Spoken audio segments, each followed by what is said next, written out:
नमस्कार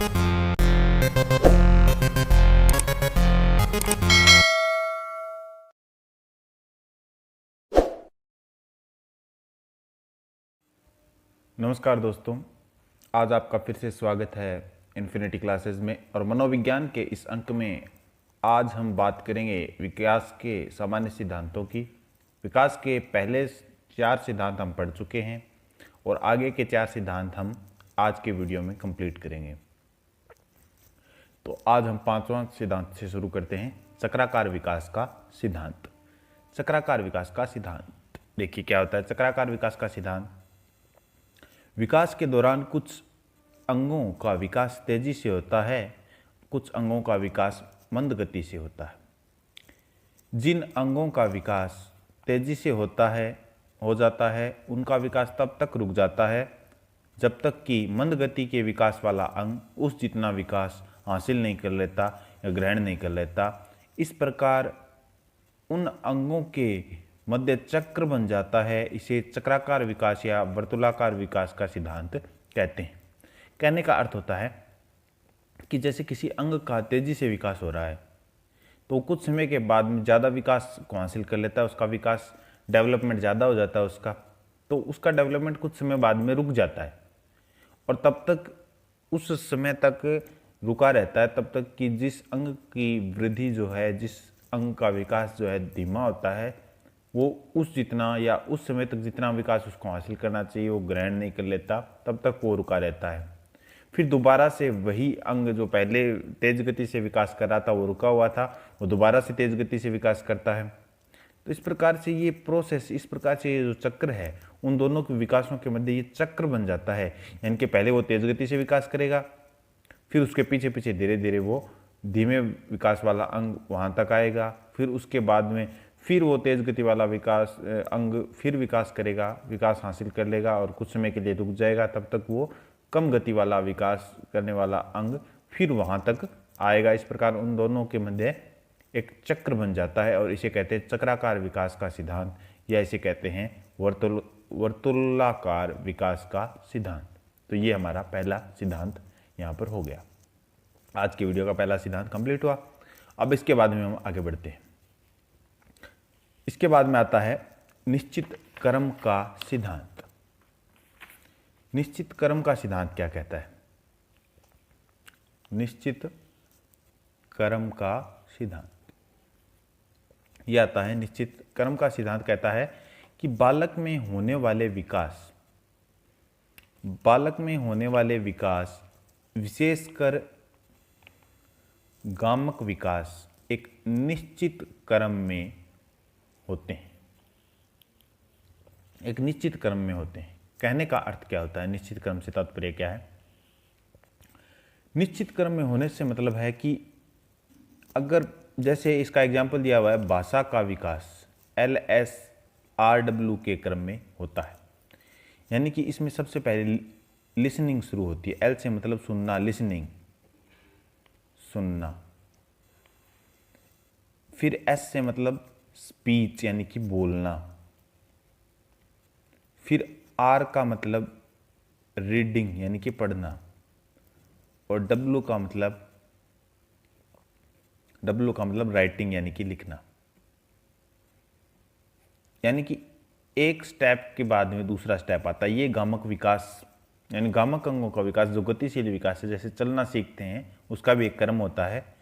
उसी प्रकार बोलना सीखते हैं या जो भाषा का विकास होता है उसका एक निश्चित क्रम है LSRW। यानी कि पहला सुनना सीखेगा, फिर बोलना सीखेगा, फिर पढ़ना सीखेगा और फिर लिखना सीखेगा। यानी कि इस विकास का भी एक निश्चित क्रम होता है। यानी कि विकास में एक निश्चित क्रम का सिद्धांत होता है, एक निश्चित क्रम होता है। यानी पहले सुनना सीखा, फिर बोलना सीखा, फिर पढ़ना सीखा और फिर लिखना सीखा। तो यह है एक निश्चित क्रम का सिद्धांत। यानी सभी प्रकार के गामक विकास एक निश्चित क्रम रखते हैं सीखने का।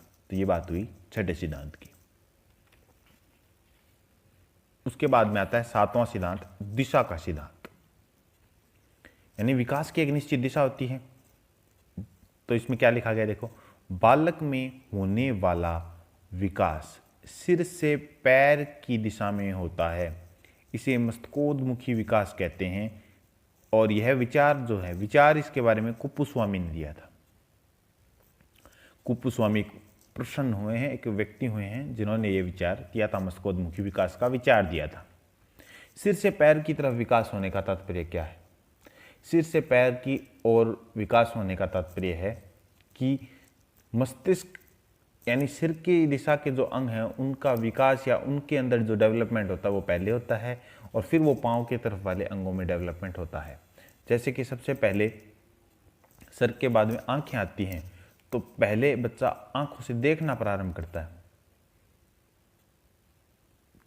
उसके बाद में मुंह से बोलना प्रारंभ करता है, मुंह उसके बाद में आता है। तो यानी कि सिर से पैर की तरफ, और इनका डेवलपमेंट भी इसी के अकॉर्डिंग होता है। यानी कि जब ये भ्रूण के अंदर इनका निर्माण हो रहा था तो सबसे पहले मस्तिष्क का निर्माण होता है, उसके बाद में नीचे हृदय आता है तो हृदय का निर्माण होता है, तो हृदय से नीचे के बाद के अंग आते हैं। तो उसी प्रकार से उसी क्रम के अंदर सिर से पैर के और क्रम के अंदर उसी दिशा के अंदर ये विकास होता है। इसके अंदर एक और होता है, वो होता है परिधीय विकास, यानी कि केंद्र से परिधि की ओर विकास होता है, यानी कि अंदर से बाहर की ओर। तो ये इसके अंदर विकास के दिशा के सिद्धांत है। तो इस प्रकार दिशा का सिद्धांत यानी विकास जो होता है बालक में वो सिर से पैर की ओर विकास होता है, उसे मस्तिष्कोन्मुखी विकास कहते हैं। और यह विचार जो था वो कुपुस्वामी ने दिया था। इसमें 3 इंपॉर्टेंट बातें हैं, ठीक है। तो इसके बाद में आगे बढ़ते हैं। इसके बाद में आता है 8वां विभिन्नता का सिद्धांत। विभिन्नता का सिद्धांत कहता है कि प्रत्येक बालक में होने वाला विकास एक समान गति से नहीं होता तथा प्रत्येक बालक में विकास की दर अलग अलग होती है। यानी कि ये व्यक्तिगत विभिन्नता से तात्पर्य है, यानी कि प्रत्येक बालक एक अलग बॉडी है, उसके पास हर बॉडी का विकास जो है वो अलग तरीके से होता है, उसके अंदर अलग विशेषताएं होती हैं, अलग कमियां होती हैं, अलग दोष होते हैं। उसके सभी प्रकार के दोष और गुणों के साथ विभिन्न प्रकार के वो अपना जीवन आरंभ करता है और उसी के अनुसार वो विकास करता है। इसलिए प्रत्येक बालक में होने वाला विकास समान गति से नहीं होता, क्योंकि प्रत्येक बालक अलग अलग शरीर के गुण दोषों के साथ होता है, तो उसका विकास भी अलग अलग होता है, अलग अलग दर से होता है। किसी बालक का तेज गति से होता है, किसी बालक का विकास धीमी गति से होता है। तो ये था विभिन्नता का सिद्धांत। तो इस प्रकार दोस्तों हमने आज के वीडियो के अंदर विकास से संबंधित जो सिद्धांत थे उनको कंप्लीट कर लिया। विकास के सिद्धांतों को कंप्लीट तौर पे हमने सीख लिया। 8 के 8 सिद्धांत हो गए हैं और आगे आने वाले वीडियो के अंदर हम